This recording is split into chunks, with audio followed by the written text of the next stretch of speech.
Tonight, one man is shot during a police operation that uncovered guns and ammunition.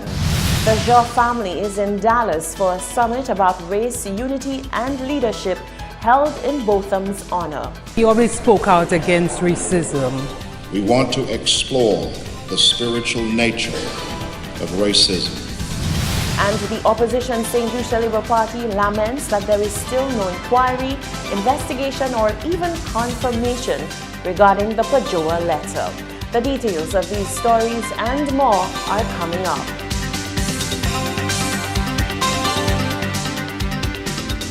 This is the Hot 7 Nightly News with Lovelace and Amy Joseph.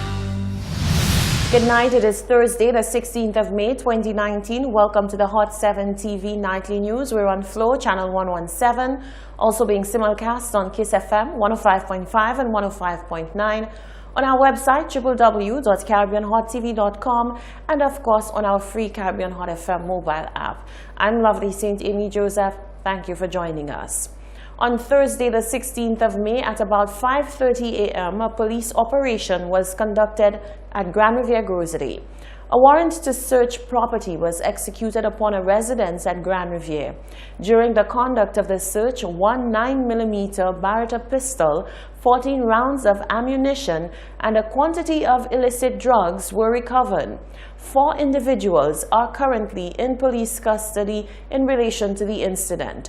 One suspect sustained gunshot injuries during apprehension.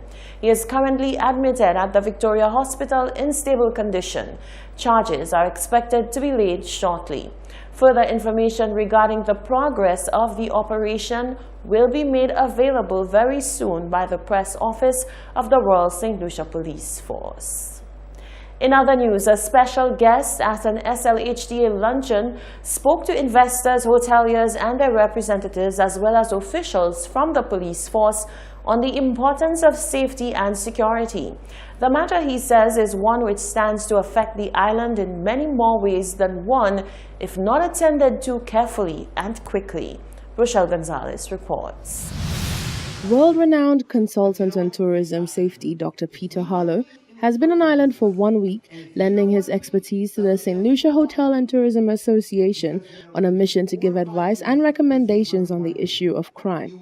During his stay, Dr. Harlow will be conducting audits on various establishments and procedures in an effort to build resilience and to ensure that every precaution necessary is taken to mitigate against instances of crime which would affect the perception of the destination internationally. Dr. Tarlow addressed a group of investors, hoteliers, and the representatives at the annual Chef's Table luncheon hosted by the SLHTA. The consultant said it takes only one incident to destroy the island's reputation and tourism sector, and it does not necessarily have to occur at any particular hotel property.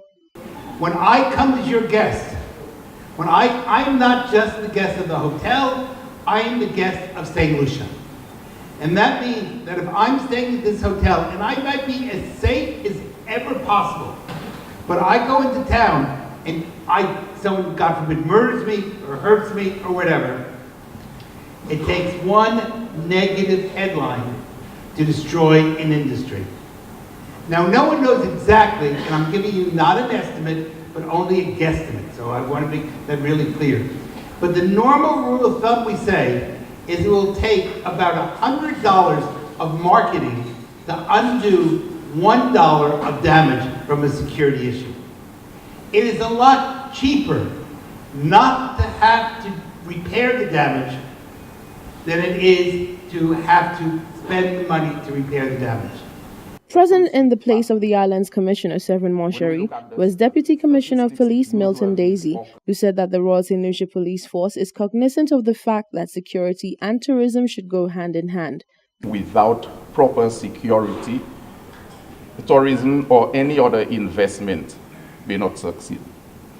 The Royal St. Lucia Police Force is tasked with the burden of discharging all security necessary for that sector. We at the Royal St. Lucia Police Force, we have had many strategies, especially since we have our water aspect or the sea aspect of it, security, and we have the land-based security to manage. With our water aspect, the sea aspect, we have our marine unit who is responsible for taking that task, and for our land-based, the land officers. Meanwhile, first Vice President of the SLHTA, John Mathre, said from a non-accommodation perspective, it was paramount that the consultancy happened. The hotels, they have a security processes and protocol. We in the non-accommodation sector, we are more exposed. Our environment of operation is a whole lot more porous than that of the accommodation sector. That means that whatever security measure that the accommodation sectors will want to implement is at an even greater risk when their clients, who holds mutuality with us, are exposed to the criminality that we are exposed to. And therefore, the consultancy with Dr. Talo is absolutely critical at this juncture, coming at a time when the season is closed, and now we can address the situations before it gets out of hand. Dr. Talo's consultancy is being financed by the SLHTA's Tourism Enhancement Fund. Reporting for Hot 7 News, I'm Rochelle Gonzalez. Thank you, Rochelle. The family of the late Botham Jean, community leaders and supporters gathered in Dallas for a summit about race, unity and leadership. The event was hosted by the Dallas West Church of Christ, where Botham Jean attended before his death. Botham's mother, Alison Jean, says the summit really shows what an inspiration Botham was in his lifetime. We join Fox 4 News for coverage of the summit on race, unity and leadership. Steve, Botham Jean's parents traveled all the way from their home in St. Lucia to be here for this. I talked to his mother. She says this is exactly the sort of thing that he would love to be a part of, where he's still here today. In his life, he created an impact, and in his death, he has created an even greater impact. Botham Jean's mother, Alison Jean, says this is what her son would have loved to have been involved in, a racial unity leadership summit, now in his name, and held at his home church in Dallas. He always spoke out against racism. We want to explore the spiritual nature of racism and see how it lends itself to the rulers of darkness in high places. The Jean family started the Botham Jean Foundation after he was shot and killed September 6th by former Dallas police officer Amber Geiger, who was off duty but still in uniform. She says she confused his apartment for her own and thought he was a burglar. Trice Prince with the Carl Smith Center on Race Studies and Spiritual Action says how Jean died is part of the reason why this is a summit on racial unity. Because he was a black man who was killed and who lost his life. We obviously are going to let the trial run its course, but we believe that Botham lost his life and he shouldn't have. From Wednesday to Saturday at Dallas West Church of Christ, spiritual leaders will talk about developing spiritual practices to combat racism in the criminal justice system, education system, and at church. This is the legacy Jean leaves behind. While he lived, he let his light shine. So we're here this week to honor him. But we're also here to bring about some positive change. But it doesn't erase the emotion and the grief that I still feel because he's not here. They're about to finish up here tonight, but this continues through Saturday. It is free and open to everyone. Heather and Steve. The summit, which began on Wednesday, will conclude on Saturday. Meanwhile, a young community organizer and activist from Washington, D.C., Ty Hobson Powell, is adding his voice to the calls for justice for Botham Jean. He is currently in St. Lucia engaging youth as part of a local law enforcement outreach program. Ty Hobson Powell is an international community advocate who gained international fame for his stunning academic feats, earning his master's by age 17. Now 22, Hobson Powell says despite his many accomplishments, he is always aware that he is still a black young man living in America.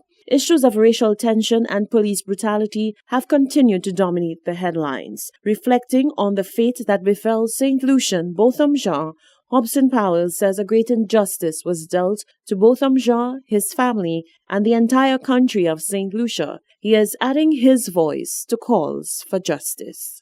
I actually just tweeted out something the other day. It was like, it's so morbid, but I hope I don't die this summer, because whether it's inner street violence or the idea of police brutality, bullets do not discriminate. But I would hope that the institutions at large, the police, and I believe it was in Dallas, right? The Dallas police, I hope that they send a strong message and reaffirm the rights of Mr. Jean, because he was killed innocently. There pretty much are no facts in dispute about that. And had it been the other way, had Mr. Jean gone into her apartment and killed her, I don't think that we would be questioning if there would be a conviction. And so I think to that end, from a law perspective, it's pretty clear cut how this should go. I know that they just upgraded the charges from manslaughter to murder, which is a sign that they're trying to take this as serious as possible. My only hope is that they see it through to an indictment, just to give his family peace, just to give young black men and women in Dallas and across the United States and the world some level of peace. Hobson Powell says sadly the reality of tensions between black communities and the police that led to the Black Lives Matter movement are still prevalent. Right now, I think that we are at a place that has been building out for some generations now. You know, it didn't just start with Botham Jean. It didn't just start with Trayvon Martin. There is a legacy of racial back and forth in the United States that I think that in 2019 we're situated to adjust. The reality is that the fear that is in the hearts of young black men and women when they're driving in the car and they see red and blue lights in the back is often parallel to the fear in the hearts of the cops that come towards that same car, right? Because there are these prevailing narratives that push the idea that black people are a certain thing. There is this narrative that pushes the idea that cops are a certain thing. I think right now the most important thing is meaningful dialogue. So for the police, if you are really truly a police that loves your institution, you have to love the institution so much that you speak up against the bad actors, so as to not allow things like what happened to Botham Jean to happen again. The Young International Community Advocate says institutional reform in the U.S. is a must, given the disparities in arrest records for people of color, incarceration, and educational disparities when comparing black and white communities. What more can be said in regards to the Pajoa letter controversy? Members of the opposition say they have exhausted every medium available to them, yet they have no answers on the matter. With this being a matter of national concern, as stated by the leader of the opposition, Philip J. Pierre, he placed a call to members of the public to make what he says is the right decision come the next general election. Solange Alfred tells us more. The role of an opposing political party is to challenge the policies and shortcomings of the government, questioning the current administration and holding them accountable to the public for their actions. Leader of the opposition, Philip J. Pierre, says this is exactly what will continue to be done by the opposition in regards to a situation he has deemed a matter of grave national concern. Pierre says the blatant disregard by Minister for Economic Development Guy Joseph and Prime Minister Shasney when it comes to the request for answers about the Pajoa letter shows a frightening trend. This government takes no responsibility for their own actions. Every action is because somebody else did it. The answer is, the question always is, oh, you did it when you were there. Or why didn't you do anything about it? Never takes any responsibility. Any serious prime minister would have called his minister to task and tell him, if any of my ministers, and they would never do that, wrote a letter, and the minister on public television in a very popular talk show goes and tries to say the important thing is how can a private letter be out, and never says, I am not the one who signed this letter.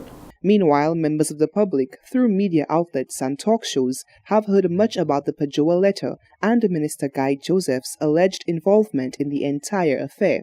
Pierre says, in regards to action being taken against Joseph, the hands of the opposition are tied due to limitations of the law. There are only limited things you can do within the law in this country. Now, as an opposition, our duty is to bring up the facts to the people, to show them where the government is going wrong, to put pressure on the government within the democratic processes, and hope that the people, and you may note, it's only 2 more years for the people to decide. When the 6th of June hits, the people only have a maximum of 2 years and 3 months to make their decisions. He says the opposition will continue to do all in its power to hold the government accountable for their actions and will not be quick to forget the transgression of the current administration. The government is of the opinion that they can do all these things, and when the time comes, they can just mention projects, call projects. Now I hear about laptop, about tablets and iPads. The same government that denied the children computers for 3 years. Now election is on, they talk about iPads, they talk about airports and no more books. And we expect to hear all of that. We expect to hear from now on all the promises in the world. But our party will continue to stay on target and not forget the misdeeds of this government. One member of the media questioned the usage of the Integrity Commission as a medium to bring up a case against Minister Guy Joseph. However, Pierre notes that particular outlet cannot be used for this situation. Reporting for Hot 7 News, I am Solange Alfred. Thank you, Solange. This is the Hot 7 Nightly News. Still to come, a call is being made to ensure that the island's health sector is in peak condition in order to attend to the booming tourism sector. Businesses within the city of Castries are being advised against placing signs on sidewalks, creating a hazard for pedestrians. And a child prodigy seeks to inspire the wards at the Boys Training Center. That and more coming up after the break.